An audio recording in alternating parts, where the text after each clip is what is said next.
Hai, Shalom, selamat pagi. Wah, kembali kita bertemu di acara Kerenungan Firman-Mu pagi hari ini. Bagaimana kabarnya? Semuanya baik? Saya percaya sampai hari ini kesetiaan Tuhan buat hidup Anda dan saya. Sehingga kehidupan kita adalah kehidupan yang disertai oleh Tuhan. Kehidupan yang disertai Tuhan itu selalu ciri khasnya satu. Apa itu? Menghasilkan buah. Nah, menghasilkan buah itu ada beberapa hal. Ya, yang namanya buah itu pasti ada dua hal. Yang pertama adalah yang namanya buah karakter. Kehidupan kita di dalam Tuhan harus mengalami apa yang namanya perubahan. Tetapi ada yang kedua, buah kedua apa itu? Buah daripada penginjilan kita. Buah daripada terang kehidupan yang dihasilkan dari perubahan itu. Nah, untuk itu pagi hari ini mari kita renungkan firman Tuhan dan izinkan sementara firman Tuhan berbicara kepada kita. Izinkan Roh Kudus untuk berbicara kepada kita. Amin. Untuk itu mari kita berdoa terlebih dahulu. Tuhan Yesus, terima kasih buat pagi ini. Kami kembali boleh merasakan kasih-Mu di hidup kami. Kami boleh merasakan betapa Engkau Allah yang setia. Kami boleh merasakan betapa kami disertai dan dikasihi oleh Tuhan. Karena itu Tuhan, selalu ada harapan baru di dalam Engkau. Kami mau merenungkan firman-Mu, sebab firman-Mu adalah kekuatan buat hidup kami. Terima kasih buat waktu ini. Kami serahkan semua kehidupan kami dalam tangan-Mu. Di dalam nama Yesus kami sudah berdoa. Haleluya. Amin, amin, amin. Nah, untuk itu mari kita akan baca Alkitab terlebih dahulu dalam Yohanes pasal yang ke-15 ayat pertama dan yang kedua. Yohanes pasal 15 ayat 1 dan yang kedua. Dikatakan begini. Akulah pokok anggur yang benar dan Bapakulah pengusahanya. Setiap ranting padaku yang tidak berbuah dipotongnya. Dan setiap ranting yang berbuah dibersihkannya supaya ia lebih banyak berbuah.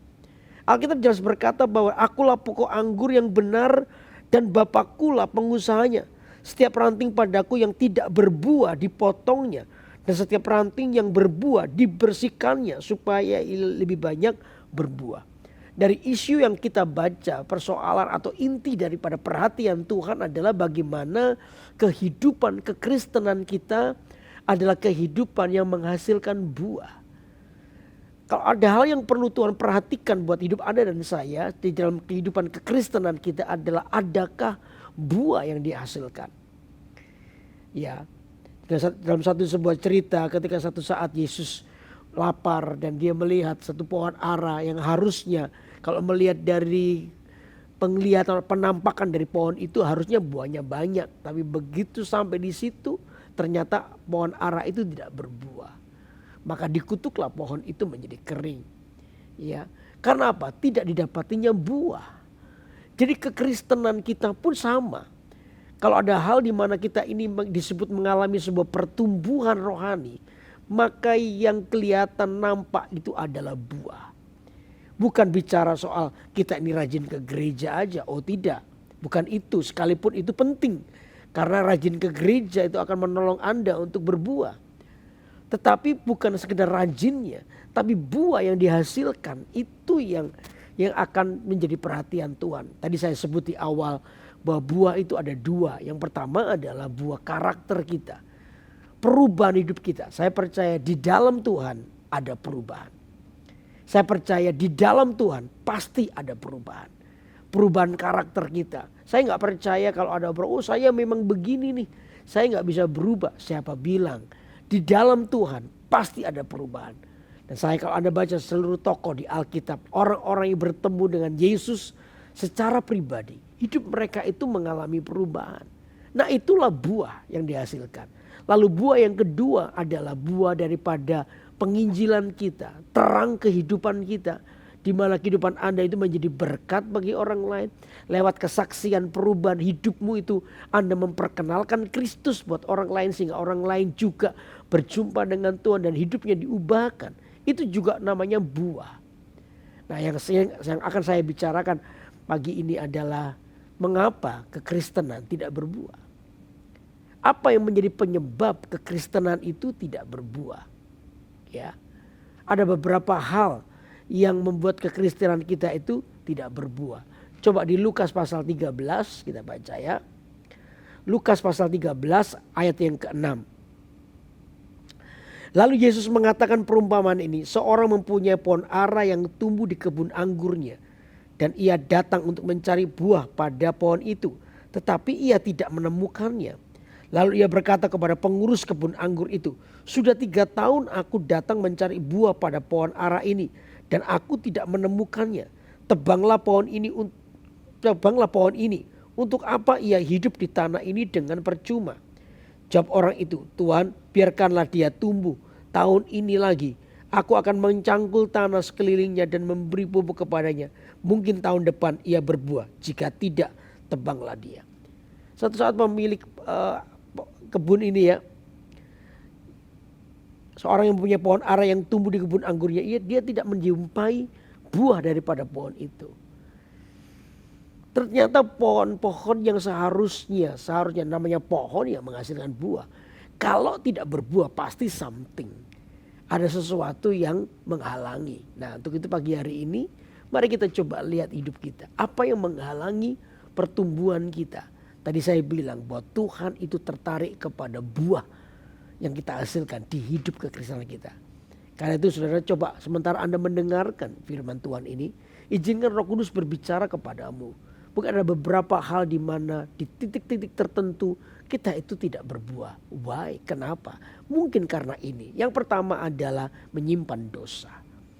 Saudara, dosa itu yang memukul buah dalam kehidupan kita. Dosa yang tersembunyi yang mungkin orang lain tidak tahu. Dosa itu menjadi pintu bagi iblis untuk memakan semua hal yang baik dari Tuhan dari hidup kita, sehingga kekristenan kita tidak bisa menghasilkan buah. Ada dosa-dosa tertentu yang dipakai oleh setan yang sungguh-sungguh, mungkin ada dosa-dosa tertentu itu yang ada di hidup kita. Ya, yang kita simpan baik, kita simpan rapi, orang lain tidak tahu. Sehingga kehidupan kita ini tanpa sadar kita ini punya double life. Ya, kita ini berusaha menutupi dengan pelayanan, kita menutupi dengan kebaikan. Tapi satu sisi ini kita nggak bisa melepaskannya. Kita tidak berani atau tidak tegas kepada dosa itu. Dosa yang kita tahu ini salah, dosa yang membuat kita ini harusnya ditinggalkan karena gara-gara dosa ini kita kehilangan Tuhan. Tapi kita tidak mau tegas terhadapnya. Dosa yang tersembunyi, dosa yang Anda simpan baik-baik, itu adalah dosa yang akan menggerogoti buah daripada kekristenan Anda. Nah, ini berbahaya. Ini yang membuat kita tidak bisa melihat pertumbuhan dalam hidup kita. Dosa itu yang selalu membuat kita ini menjadi tertuduh lah. Membuat kita ini merasa tidak layak. Membuat kita ini merasa bahwa Tuhan tidak mengasihi kita. Membuat kita itu merasa jauh daripada Tuhan. Dosa itu yang akhirnya membuat kita tidak bisa berbuah dengan efektif. Karena apa? Semua potensi hidup kita dilemahkan oleh karena dosa itu. Nanti pagi hari ini mari kita dengan tegas berkata tidak kepada dosa-dosa yang mengikat hidup kita. Amin, saudara. Itu yang pertama. Lalu yang kedua, apa yang membuat kita tidak bisa berbuah? Yang kedua adalah tidak pernah bersyukur. Saudara, bersyukur itu adalah senjata peperangan rohani. Bagi setiap anak-anak Tuhan, bersyukur itu adalah kekuatan hidupnya. Bersyukur itu artinya melihat kebaikan Tuhan jauh lebih baik. Melihat kebesaran Tuhan jauh lebih besar daripada persoalan yang kita alami. Itu bersyukur. Bersyukur itu selalu melihat sisi baik daripada Tuhan. Kalau hari ini saudara, kita ini mengalami persoalan dan persoalan kita cukup berat. Tapi kita bisa melihat di tengah-tengah persoalan pun Tuhan itu memberkati hidup kita. Di tengah-tengah tekanan kehidupan persoalan yang menekan hidup kita, kita tetap masih bisa melihat bahwa Allah itu baik. Nah, disinilah kekuatan hidup kita diperbaharui. Kadang waktu di jalan raya kita tuh ngomel, maunya ngomel karena macet, ya. Tapi tiba-tiba kalau kita lihat ada orang-orang yang panas-panas, ya jalan kaki, nggak punya mobil, kita berkata Tuhan masih mending aku, sekalipun ini macet, belum bisa jalan, tapi aku masih bisa merasakan AC yang dingin daripada mereka yang jalan kaki kepanasan, ya nggak bisa berteduh, harus panas-panas di luar. Oh, aku bersyukur Tuhan. Jangan ngomel ketika macet. Orang yang jalan kaki pun ya jangan ngomel. Karena puji Tuhan Anda masih punya kaki. Maaf ya. Ada beberapa orang yang mungkin tidak bisa, tidak memiliki anggota tubuh yang komplit sehingga mereka tidak bisa berjalan dengan baik. Selalu bersyukur itu membuat kita tuh melihat sisi baik dari apa yang Tuhan lakukan dalam hidup kita. Sehingga orang yang tahu bersyukur, iblis itu paling susah untuk menjatuhkannya. Karena apa? Di dalam bersyukur itulah kekuatan hidup kita. Nah, untuk itulah iblis mencoba menggerogoti hidup kita. Dengan cara apa? Supaya kita tidak bersyukur.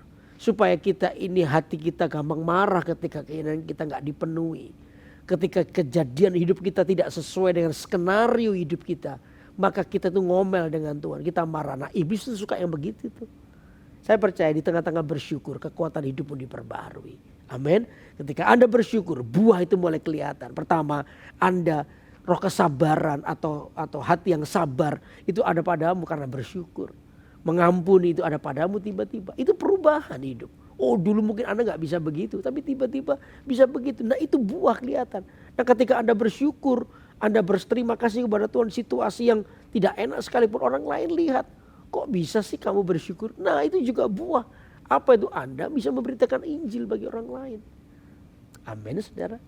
Dengan demikian hidup kita itu menghasilkan buah karena kita tahu bersyukur.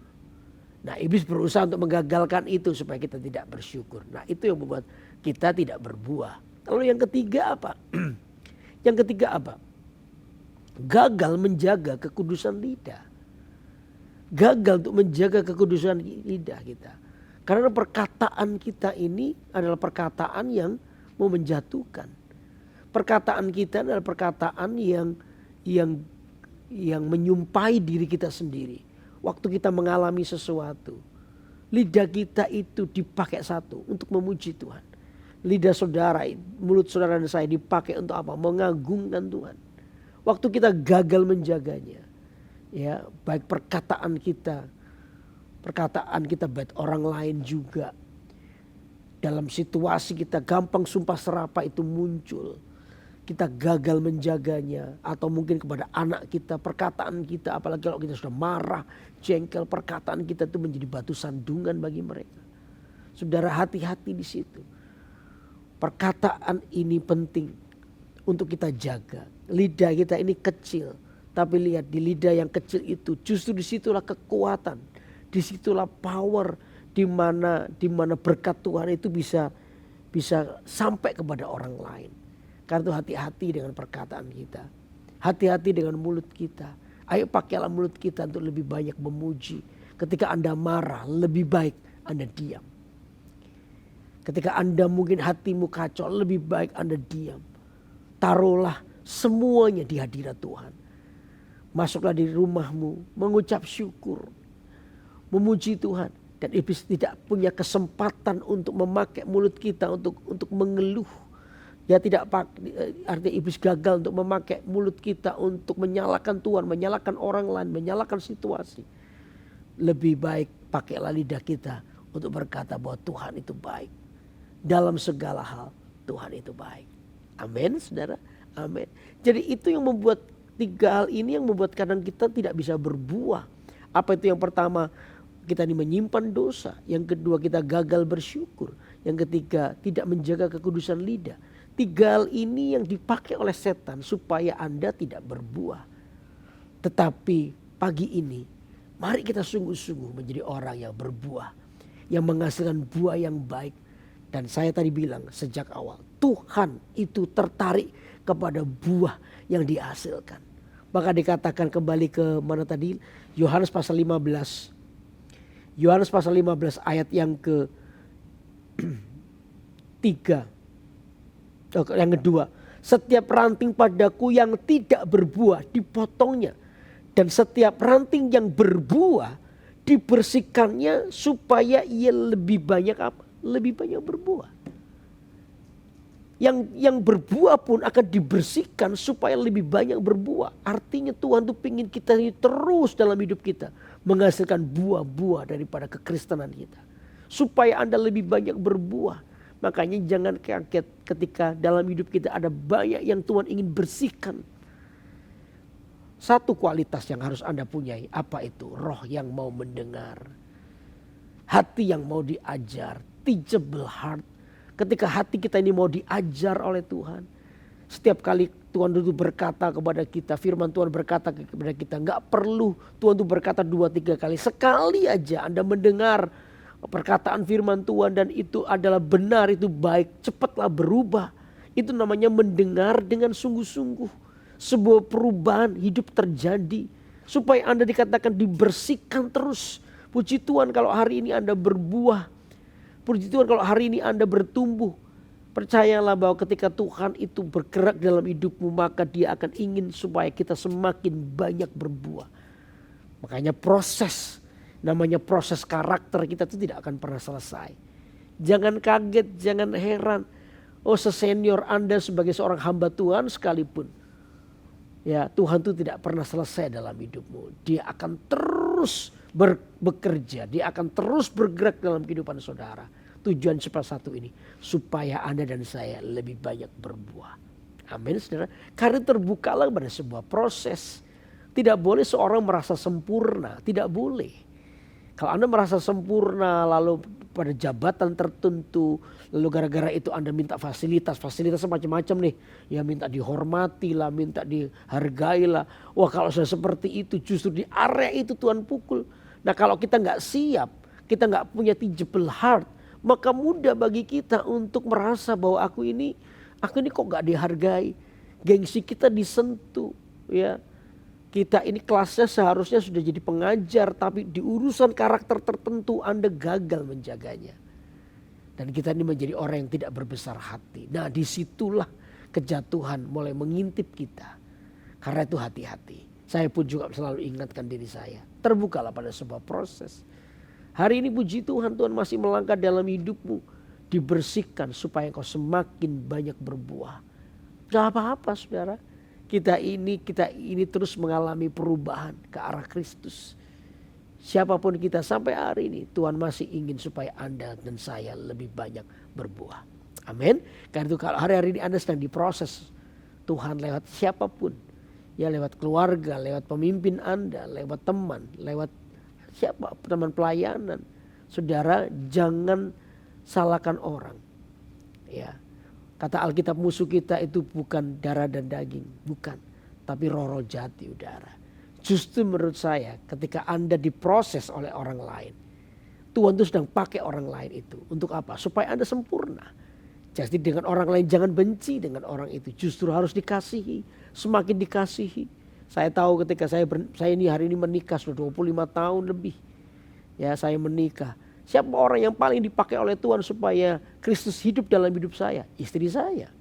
Makanya saya tambah cinta sama istri saya. Gara-gara dia dipakai oleh Tuhan. Saya semakin dewasa dalam Tuhan. Amin. Suami istri hari ini mungkin istrimu kelihatan menjengkelkan. Oh jangan-jangan istrimu lagi dipakai oleh Tuhan. Supaya Kristus itu nyata dalam hidupmu. Para istri juga gitu. Suamimu yang hari ini mungkin belum bertobat. Oh kok kayaknya bikin ulah terus. Anda kayak mau marah dan lain sebagainya. Jangan-jangan orang ini sedang dipakai oleh Tuhan. Supaya Kristus nyata dalam hidupmu. Sembari Anda mendoakan keselamatannya.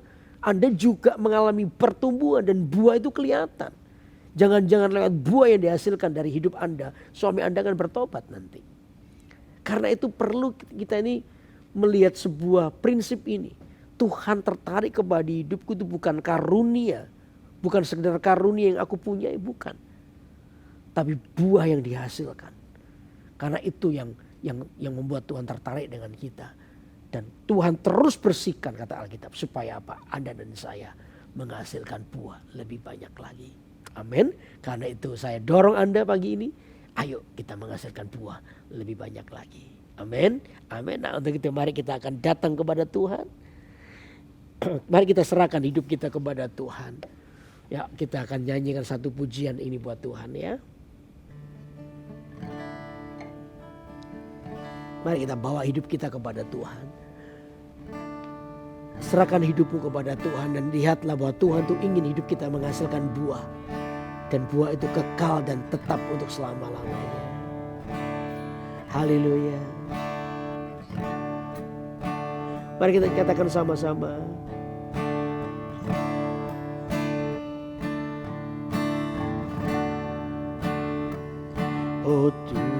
Yesus, kerinduan hatiku. Mutiara tak ternilai, harta milikku. Keindahanmu memudarkan dunia. Di mataku Engkau termulia. Oh Tuhan Yesus, kerinduan hatiku. Mutiara tak ternilai, harta milikku. Amin. Keindahanmu memudarkan dunia. Di mataku Engkau termulia. Sekali lagi. Oh Tuhan Yesus, kerinduan hatiku. Amin. Mutiara tak ternilai, harta milikku. Keindahanmu memudarkan dunia. Di mataku Engkau termulia. Di mataku Engkau termulia. Di mataku Engkau termulia.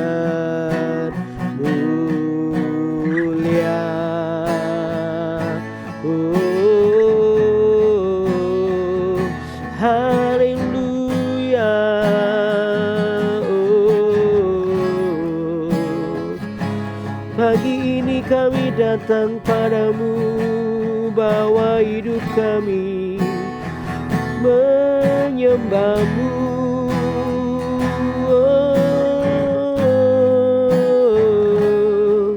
Ini hidup kami bagimu Tuhan. Terpujilah Engkau untuk selama-lamanya.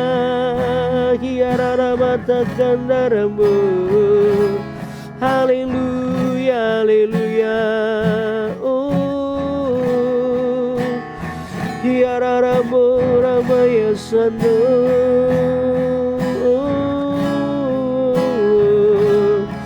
Hiarara mata kandaramu. Haleluya. Terpujilah Engkau Tuhan. Hiarala mata kandaramu.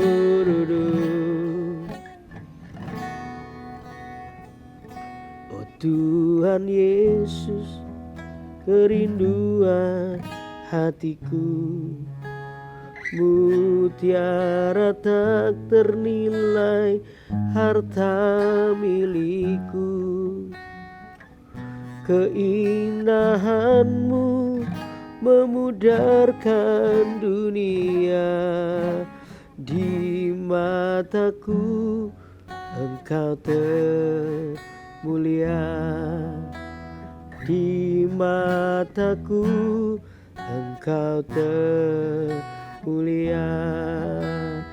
Di mataku Engkau termulia.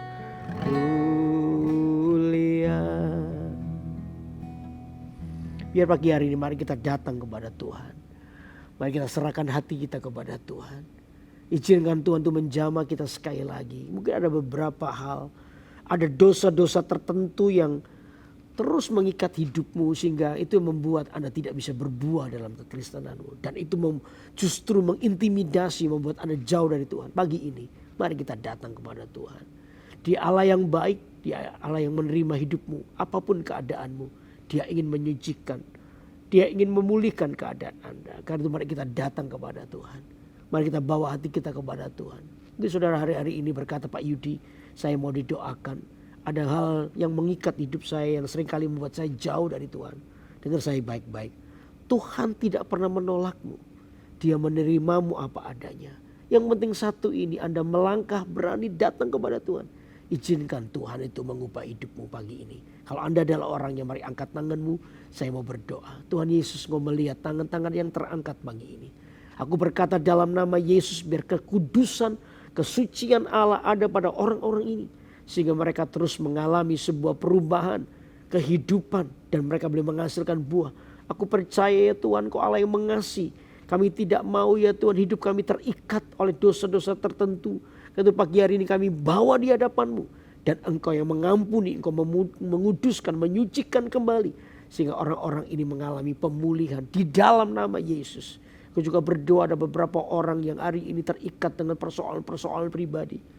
Baik secara ekonomi, mungkin mereka lagi bangkrut, mereka yang lagi mengalami kebangkrutan, mereka yang kehilangan pekerjaan. Oh Tuhan, hamba berdoa Tuhan supaya pulihkan keadaan mereka dalam nama Yesus. Orang yang terikat hutang piutang, oh aku berkata Tuhan dalam nama Yesus, ampuni waktu yang lalu mungkin cara mengelola keuangan yang salah.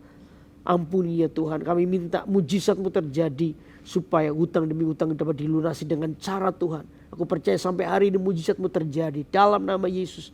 Aku berdoa untuk orang-orang yang sakit, baik sakit ginjal, di paru-paru, di jantung, bagian tengkuk sini, kulit yang kasar, gatal dan lain sebagainya. Aku berkata dalam nama Yesus, jamah Tuhan. Aku memperkatakan kesembuhan buat orang-orang ini. Orang yang tulang bagian belakangnya bengkok atau apa dan lain sebagainya. Pankreasnya yang sakit, bagian pada telinga, bagian pada mata juga. Oh aku berkata dalam nama ada pendarahan di otak. Oh dalam nama Yesus. Aku berkata dalam nama penyakit keluar, tinggalkan orang-orang ini. I speak healing, aku memperkatakan kesembuhan dalam nama Yesus. Pagi hari ini kami bersyukur ya Tuhan. Engkau Allah yang mendengar doa kami. Keluarga-keluarga yang berantakan Tuhan pulihkan pagi ini. Dalam nama Yesus. Terima kasih ya Tuhan. Kami bersyukur, kami percaya Engkau Allah yang mendengar doa kami. Hujan mujizat terjadi sekarang ini ya Tuhan. Sehingga setiap orang yang mengalami persoalan mereka dipulihkan. Terima mujizat Allah di dalam nama Tuhan Yesus. Mari kita angkat tangan kita, terimalah berkat Allah dalam hidup saudara yang membawa pada kemenangan oleh karena Yesus yang mengasihimu. Dia yang memulihkan keadaan Anda. Haleluya. Amin, amin, amin. Wah, senang sekali untuk terus menyampaikan firman Allah buat Anda. Untuk itu terus ikutilah acara Kurenungan Firman-Mu tiap hari Senin pagi jam 7 untuk waktu Indonesia bagian Barat. Jam 6 untuk waktu Indonesia bagian Barat dan jam 7 untuk waktu Indonesia bagian timur atau tengah. Ya, tetap ikuti ini, ajaklah keluarga, teman-teman untuk kita bisa bersama menjadi berkat ya di YouTube GMS Kalimantan. Kita ikut bersama-sama dan saya percaya ini menjadi berkat. Dan jangan lupa saudara yang ikut ini yang belum subscribe, like, share, Anda bisa tekan tombolnya supaya Anda juga bisa terus terupdate di acara-acara berikutnya. Dan saya percaya ini menjadi berkat buat kita semua. Nah saudara yang hari ini mengalami mujizat, Anda bisa tulis kesaksian Anda di kolom komentar. Saya percaya itu akan menjadi berkat buat orang lain. Sampai jumpa, sampai ketemu juga hari Senin depan. Tuhan Yesus memberkati. Bye-bye.